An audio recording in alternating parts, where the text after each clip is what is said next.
Xin chào các bạn. Nếu như ở phần 1, chúng ta đã nhìn thấy một vương quốc Bỉ đầy màu sắc, nơi ngập tràn những viên sô-cô-la hảo hạng và những ly bia trứ danh trở thành biểu tượng văn hóa, hay là nơi phát minh ra đường nhựa có ảnh hưởng toàn cầu, thì phần 2 sẽ là hình ảnh một nước Bỉ có chiều sâu hơn, cũng như ẩn chứa nhiều điều ít ai ngờ tới. Đây không chỉ là đất nước của những tinh hoa văn hóa hay là những kỷ lục thế giới, mà còn là nơi quyền lực được vận hành theo một cách độc đáo, nơi những phát minh vừa phục vụ đời sống, vừa làm nên danh tiếng của quốc gia, cho đến các luật lệ pháp lý khiến cho nhiều người phải ngạc nhiên. Không để các bạn phải chờ lâu nữa, hãy cùng chúng mình tìm hiểu những điều thú vị về nước Bỉ ngay bây giờ nha.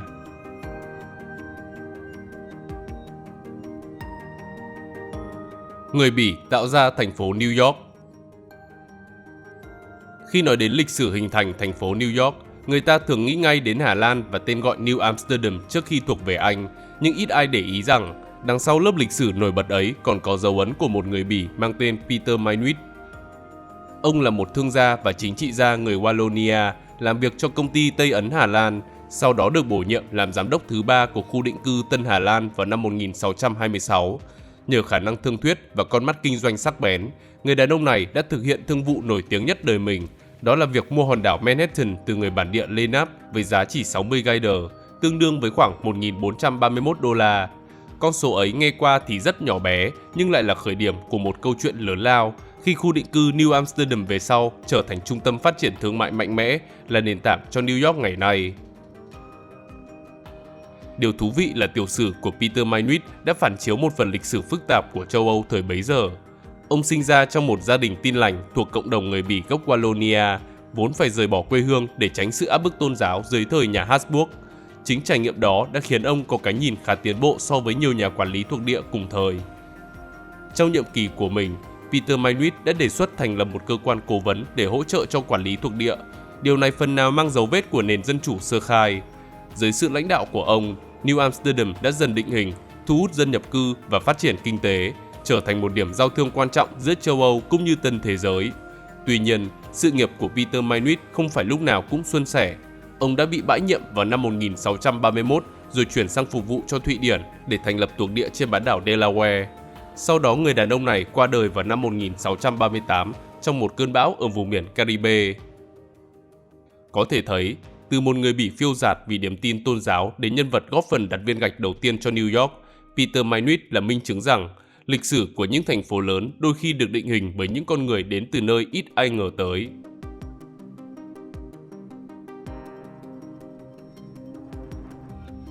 Vua Bỉ có quyền huy động quân đội ở Congo.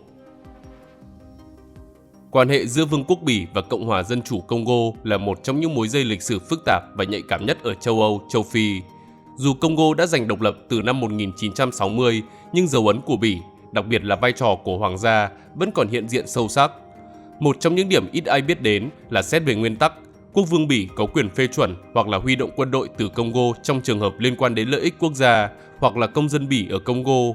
Dù quyền lực này phần lớn mang tính biểu tượng và phải đi kèm với sự đồng thuận của chính phủ, nhưng nó đã phản ánh rõ nét di sản lịch sử còn sót lại từ thời kỳ thuộc địa.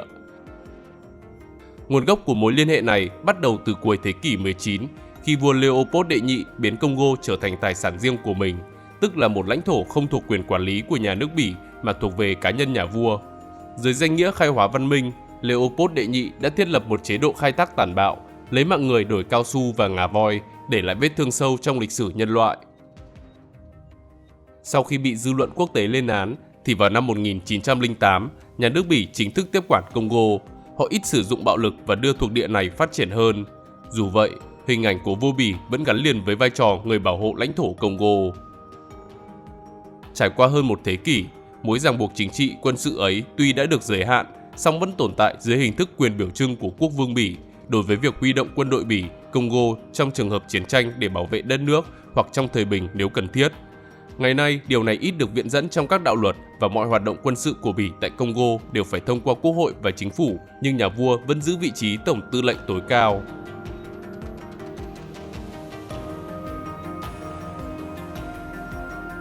Vương quốc lâu đài.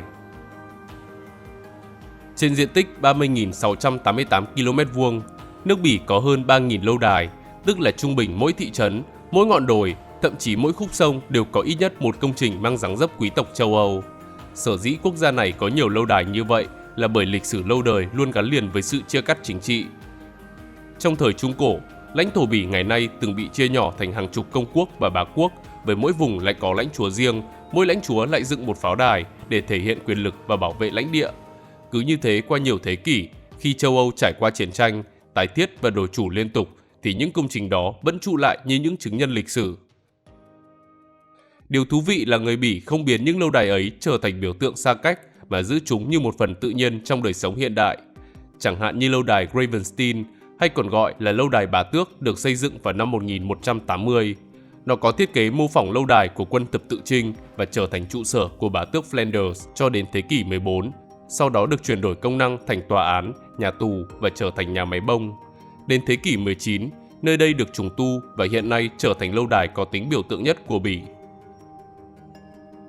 Ngoài ra, quốc gia này còn có nhiều lâu đài được bảo tồn nguyên vẹn và có khoảng 400 lâu đài mở cửa đón khách du lịch hoặc được chuyển đổi thành khách sạn, viện bảo tàng, thậm chí là trường học cùng với trung tâm văn hóa. Giữa lòng châu Âu hiện đại, những tòa lâu đài cổ kính của Bỉ vẫn đứng đó. Nó không chỉ là dấu tích của một quá khứ phong kiến mà còn là tấm gương phản chiếu rõ nét nhất về lịch sử phân tán quyền lực, tính đa dạng văn hóa và sự trân trọng di sản đặc trưng của người Bỉ.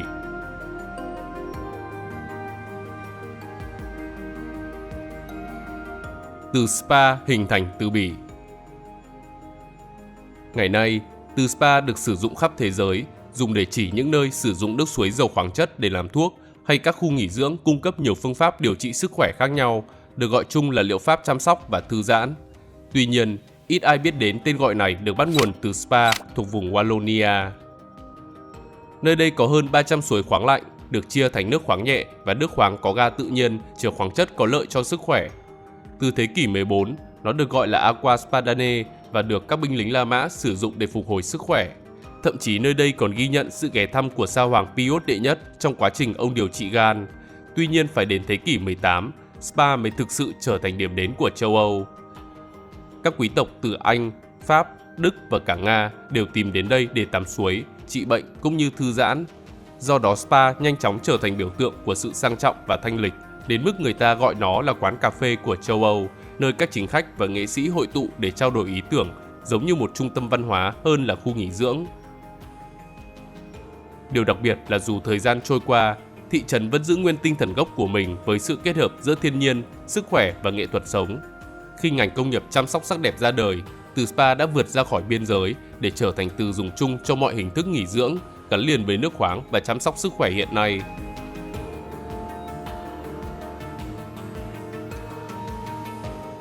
Quê hương của kèn saxophone.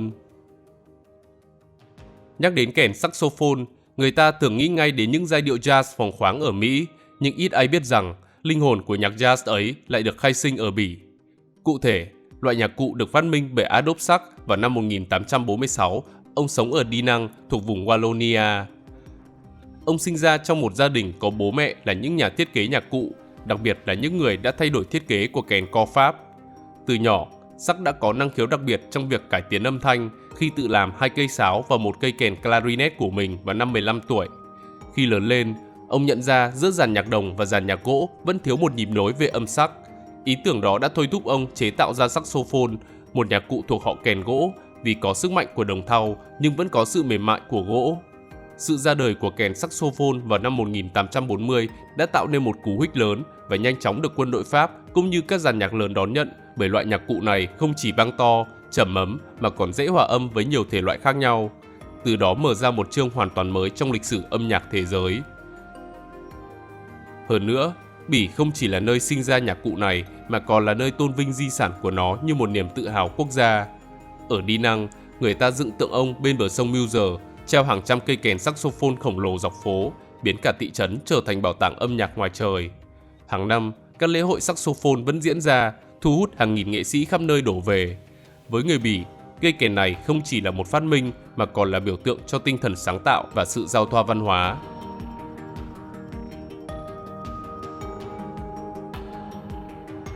Tranh cãi vì khoai tây chiên. Ít ai ngờ rằng món khoai tây chiên giòn tan, vàng ruộm và phổ biến khắp thế giới hôm nay lại bắt nguồn từ một quốc gia nhỏ bé như Bỉ. Câu chuyện bắt đầu từ thế kỷ 17, khi khi người dân ở Namur thuộc vùng Wallonia thường chiên cá nhỏ từ sông để ăn cùng bánh mì. Nhưng khi mùa đông đến làm cho dòng sông bị đóng băng thì họ đã lấy khoai tây cắt theo hình cá và chiên lên trong chảo dầu. Từ thói quen ấy, món khoai tây chiên đầu tiên của thế giới đã ra đời một cách đầy tự nhiên. Điều đáng nói là trong Thế chiến thứ nhất, khi lính Mỹ đóng quân tại Bỉ và được phục vụ món khoai tây chiên, họ lại tưởng đó là món ăn của người Pháp vì ngôn ngữ chính ở miền Nam Bỉ là tiếng Pháp. Từ đó cái tên French fry ra đời và Bỉ gần như bị lu mờ khỏi nguồn gốc thật sự của món ăn này. Tuy nhiên, câu chuyện của người Pháp lại rất khác biệt. Họ khẳng định rằng nguồn gốc thực sự của khoai tây chiên nằm ở Paris, nhất là tại khu Pont Neuf, nơi được cho là đã bán món khoai tây chiên đường phố từ thời cách mạng Pháp vào những năm 1790. Các đầu bếp Pháp nhấn mạnh rằng kỹ thuật chiên 2 lần để đạt vỏ ngoài giòn và ruột mềm đặc trưng là một phương pháp ẩm thực của người Pháp, không phải là của Bỉ. Họ cũng xem tên gọi quốc tế French fry như một bằng chứng mạnh mẽ, bởi nếu khoai tây chiên được phát minh ở Bỉ thì vì sao cả thế giới lại gọi nó là khoai tây kiểu Pháp? Vì vậy, đối với người Pháp, món ăn nổi tiếng này không chỉ là thực phẩm mà còn là niềm tự hào gắn liền với lịch sử và nghệ thuật ẩm thực của họ. Ngày nay, người Bỉ và người Pháp vẫn tranh cãi về nơi khoai tây chiên được phát minh, ai cũng có lý lẽ của riêng mình và không nước nào đưa ra được bằng chứng xác thực. Đối với người Bỉ, họ luôn coi khoai tây chiên là món ăn đường phố không thể thiếu, từ các quầy nhỏ bên góc phố cho đến các quán ăn sang trọng. Khoai tây chiên xuất hiện khắp nơi, luôn đi kèm với những loại nước sốt đa dạng, mà đặc trưng nhất là mayonnaise. Người Bỉ còn có văn hóa riêng để thưởng thức món ăn này, được gọi là frites, tức là những quầy bán khoai tây chiên truyền thống có mặt ở hầu hết các con phố. Thậm chí, truyền thống này đóng vai trò cốt lõi trong bản sắc Bỉ, đến mức nó được UNESCO công nhận là di sản văn hóa phi vật thể. Quốc gia này còn có ngày quốc tế khoai tây chiên Bỉ, được tổ chức khắp cả nước với các quầy bán khoai tây chiên phân phát miễn phí cho người dân, các nhà hàng cho ra các thực đơn mới và nhiều cuộc thi về chủ đề khoai tây chiên cũng được diễn ra. Tất cả không chỉ thể hiện niềm tự hào ẩm thực mà còn là minh chứng cho tinh thần dân dã, giản dị và gắn kết cộng đồng của họ.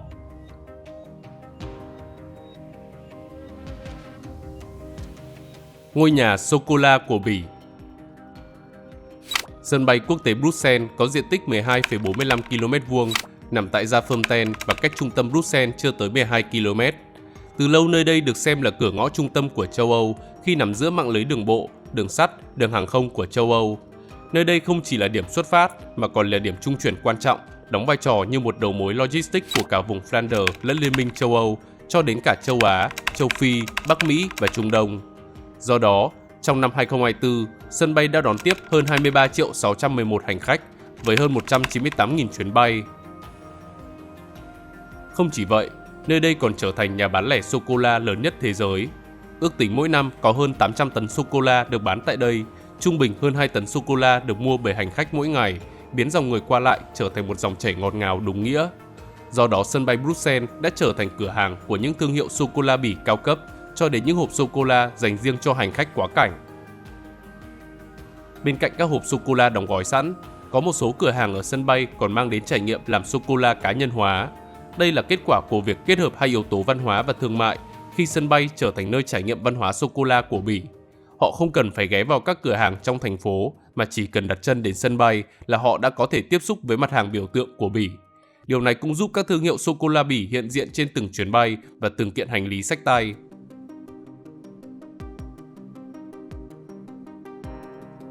Đánh bắt tôm trên lưng ngựa. Trên bờ biển của Ostdankirchen, nằm ở ngay phía tây bắc của vùng Flanders, xuất hiện một cảnh tượng khiến nhiều người phải ngỡ ngàng. Tại đây, người dân địa phương mặc đồ bảo hộ màu vàng, cưỡi trên lưng những chú ngựa khỏe mạnh, đang từng bước vững chãi tiến đến vùng nước nông của vùng biển Bắc để bắt loại tôm nâu nhỏ bé.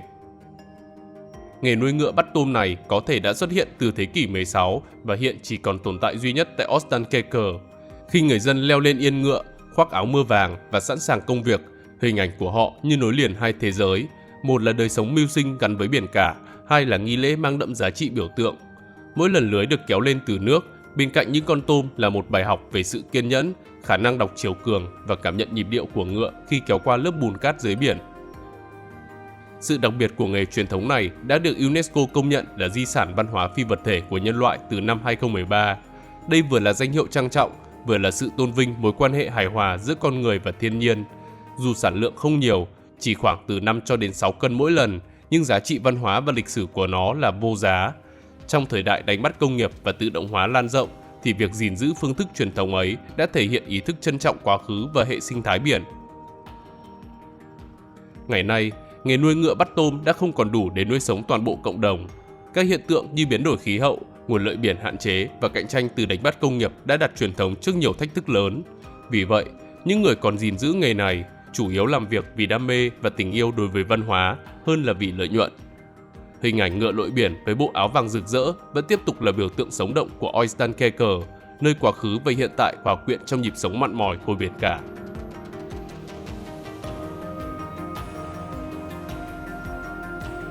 Flanders có tuyến xe điện dài nhất thế giới. Khi nói về hệ thống giao thông công cộng của Flanders, không thể bỏ qua một biểu tượng đáng chú ý là Custram, tức là xe điện ven biển. Nó được xây dựng vào năm 1885 với chiều dài khoảng 67 km và có 68 điểm dừng.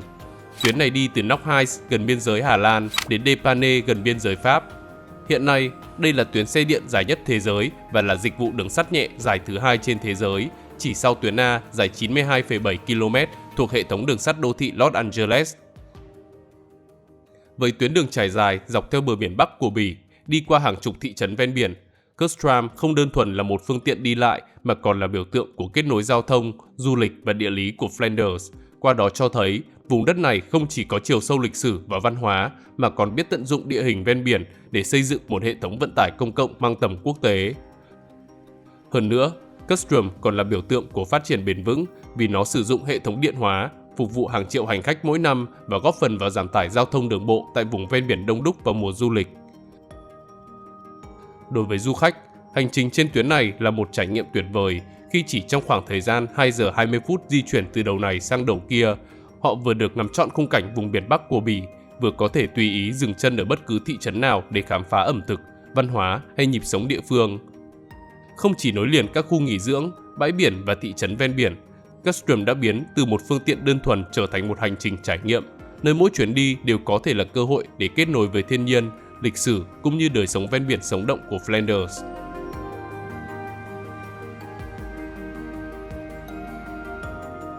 Cho phép sở hữu cần sa cá nhân. Nước Bỉ vốn nổi tiếng với các phố đèn đỏ sạch nhất thế giới, nơi hoạt động mại dâm được quản lý hợp pháp và trở thành một phần của đời sống đô thị. Qua đó vừa kiểm soát vừa bảo vệ người lao động trong ngành công nghiệp tình dục. Điều này phản ánh cách tiếp cận thực dụng của nước Bỉ với các vấn đề nhạy cảm. Đó là thay vì cấm đoán hoàn toàn thì chính phủ tìm cách kiểm soát để bảo vệ sức khỏe cộng đồng và trật tự xã hội. Giữa bối cảnh đó, chính sách về cần sa cũng dần phát triển theo hướng tương tự. Trong thập niên 1990, hoạt động sử dụng ngày càng phổ biến ở Bỉ, tuy nhiên phần lớn phải nhập khẩu từ nước ngoài. Tình hình thay đổi rõ rệt từ năm 2003 khi chính phủ hợp pháp hóa việc trồng loại cây này cho mục đích cá nhân. Theo đó, người từ 18 tuổi trở lên sẽ được phép sở hữu tối đa 3 gram hoặc là trồng một cây cho mục đích cá nhân mà không bị truy tố, dù hành vi này vẫn mang tính bất hợp pháp. Chính sách đã đặt ra ranh giới về việc sử dụng cá nhân không được khuyến khích, nhưng nếu tuân thủ giới hạn thì người dùng sẽ không phải chịu hình phạt nặng. Đây là minh chứng điển hình cho hình thức phi hình sự hóa, nhằm phân biệt giữa người sử dụng cá nhân với các hành vi buôn bán và kinh doanh trái phép. Bên cạnh đó, các hoạt động thương mại liên quan đến cần sa vẫn bị nghiêm cấm tuyệt đối. Buôn bán, phân phối hoặc tích trữ số lượng lớn đều bị coi là tội hình sự nghiêm trọng, với mức hình phạt từ 3 cho đến 5 năm tù, kèm theo các khoản tiền phạt đáng kể. Trong những trường hợp có tình tiết tăng nặng, ví dụ tội phạm có tổ chức hoặc liên quan đến trẻ vị thành niên, thì hình phạt có thể lên tới 20 năm tù. Một lần nữa, chính sách này cho thấy quan điểm cởi mở và linh động của nước Bỉ khi ưu tiên sức khỏe cộng đồng và giáo dục hơn là trừng phạt hình sự đối với người dùng cá nhân. Qua đó, người dân được tự chủ trong giới hạn hợp pháp, nhưng các hành vi thương mại trái phép vẫn bị kiểm soát chặt chẽ. Nhờ vậy, chính quyền có thể phân loại rõ ràng trách nhiệm, giảm áp lực lên hệ thống tư pháp, đồng thời vẫn bảo vệ xã hội khỏi những rủi ro từ buôn bán trái phép chất gây nghiện.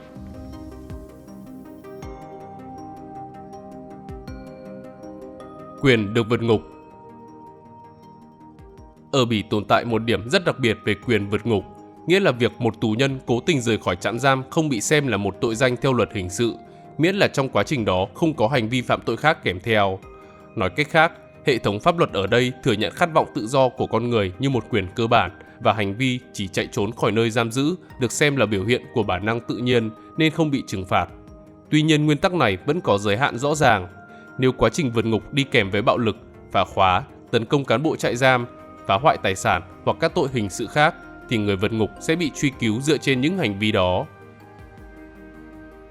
Ngoài ra, hành vi vượt ngục chỉ nên diễn ra một mình và hoàn toàn độc lập, bởi nếu có sự giúp đỡ từ bên ngoài như là cai ngục, các tù nhân khác hoặc là gia đình, thì những người hỗ trợ sẽ bị truy cứu trách nhiệm hình sự ngay lập tức. Do đó, hầu hết các vụ vượt ngục ở Bỉ đều là hành động đơn lẻ và không có tổ chức, vì bất kỳ sự can thiệp từ bên ngoài nào đều mang rủi ro pháp lý cao cho tất cả các bên liên quan. Tuy nhiên, nguyên tắc ấy không có nghĩa là Bỉ dễ dãi với tội phạm. Cụ thể là một tù nhân nếu bị bắt lại sau khi vượt ngục thì gần như sẽ mất cơ hội được ân xá, giảm án hoặc là hưởng các quyền lợi cải huấn. Hơn nữa, dữ liệu cho thấy tỷ lệ vượt ngục ở nước này rất thấp, chỉ khoảng 8 vụ trên 10.000 tù nhân mỗi năm, qua đó phản ánh một phần hệ thống nhà tù ổn định và mức độ rủi ro thấp. Không chỉ riêng Bỉ, một số nước châu Âu khác như là Đức cũng xem việc vượt ngục là biểu hiện của ý chí tự do cơ bản nên đã không hình sự hóa hành vi này. Tuy nhiên trên thực tế, không quốc gia nào khuyến khích tù nhân bỏ trốn và mọi hành động vượt ngục đều gắn liền với rủi ro lớn, đặc biệt là nếu vi phạm các luật khác kèm theo.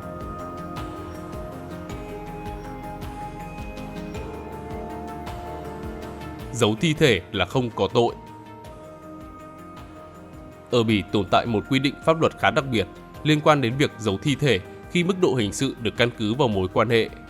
Theo đó, một người không trực tiếp tham gia vào việc khiến người khác tử vong mà chỉ dừng lại ở việc giúp cha mẹ, con cái, anh chị em ruột, vợ chồng hoặc là họ hàng che giấu xác của người mà họ đã ra tay thì người giúp đó không phải chịu trách nhiệm hình sự về tội giấu xác.